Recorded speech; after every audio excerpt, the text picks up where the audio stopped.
Everton v Manchester United 2005, the Battle of Everton Valley. There's always been bad blood between the Scousers and the Manx. I believe it all stems from before the war when shipbuilding was at its peak.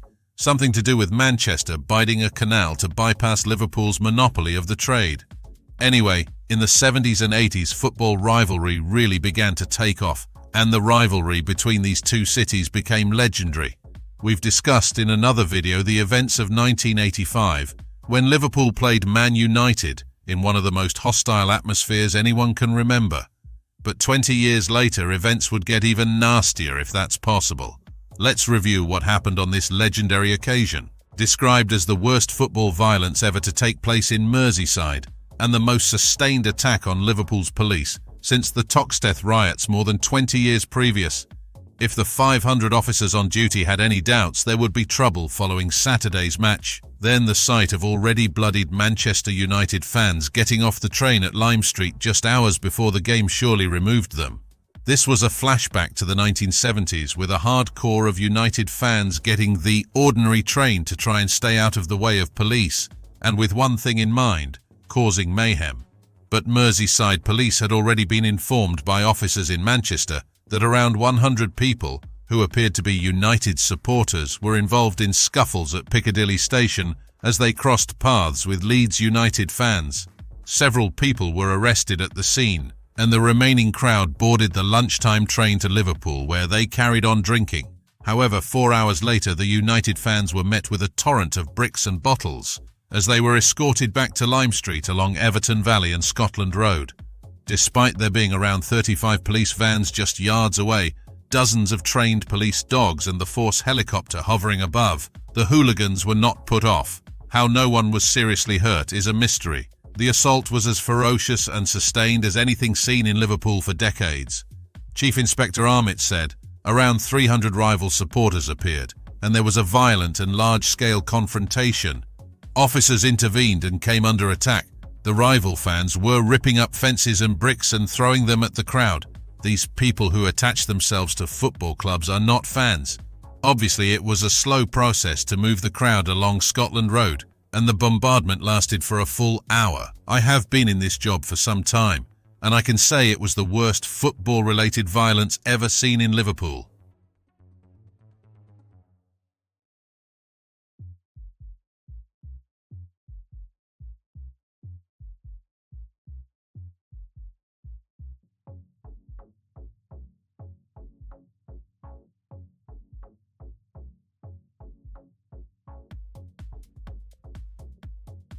Four officers suffered cuts and bruises, and a fifth was taken to hospital for 5 stitches and a broken hand.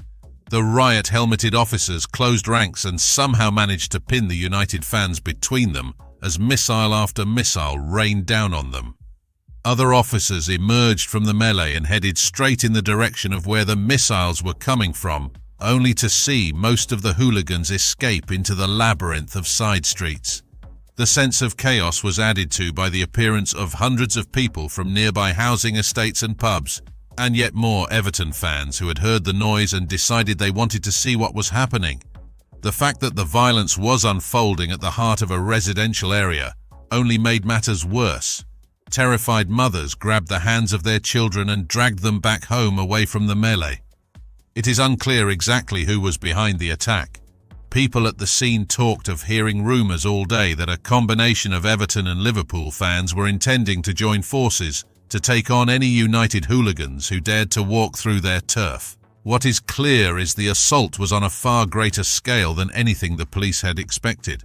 Weeks of preparation aimed at minimising the risk of such an eventuality had come to nothing under a hail of bricks and bottles. The hooligans were hell-bent on bringing mayhem to the streets, and on this occasion nothing was going to stop them. The situation had hardly been helped by the sound of the 400-plus United fans in the convoy walking through the streets singing anti-Liverpool songs and goading opposing fans with songs about departed blues hero Wayne Rooney. But in truth, these songs were no worse than those that are heard week in, week out at football grounds across the country. They were not the cause of the violence, but they did not help. With a clearly defined route back into the city centre, the hooligans were able to come up with a location where they would mount their vicious assault. Chief Constable Bernard Hogan Howe condemned the clashes and said, "I will be asking for a report into the events of Saturday, and I will also be urging a review of the behaviour of both sets of football supporters and talking to the BBC about the kick-off time." Obviously it was a factor, but if 200 individuals turn up looking for trouble, it doesn't matter if the game starts at midday, 3 p.m. or 5:30 p.m. The 33 supporters who were arrested were held overnight at separate police stations and released. Man United fan Tony told us we'd already given the Leeds service crew a beating at Piccadilly, and now it was on with the Scousers. Nothing much happened before or during the match, but after the game, about 40 of us got away from the police escort and marched through Everton Valley. At one of the intersections, about 500 Scousers appeared with bricks and bottles and unleashed wave after wave of missiles. After a few scuffles, the police arrived and managed to put themselves between us and the missile attack and get us eventually back to the station. I thought it a cowardly missile attack. At no time did the Scousers attack in any hand-to-hand combat, probably because they knew we would have a go back. But what can you do against a premeditated missile attack? Typical Scousers. Turns out it was the whole of Meyseyside after our guts. At the end of the day, we turned up on their turf and survived, albeit with some injuries. That's a result in my book.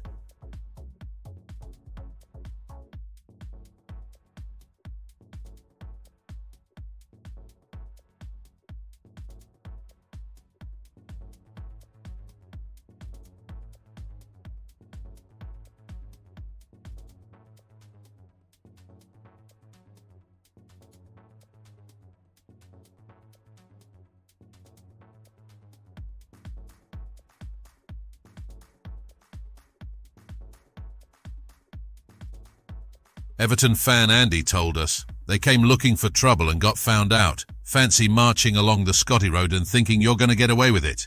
If it wasn't for the busies, they would have been wiped out, 40 of them against the whole of Everton Valley.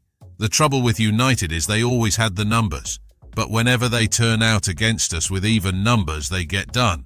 The whole thing was pre-arranged with bricks and bottles being set up beforehand by non-football firms, just kids and adults from estates surrounding Everton. In the end, it was Everton and Liverpool against our two most hated groups, the police and United fans. People say we think differently, and they're right, we do. We are Scouse. Not English. Liverpool is not England, not in our minds anyway."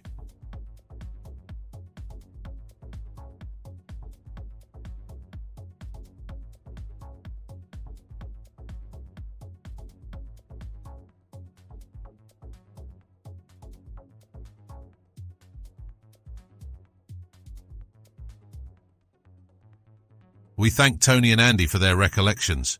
It's clear that the United fans wanted to provoke the Everton firms, and that's exactly what happened. We hope you subscribe for future video notifications, and don't forget to leave comments.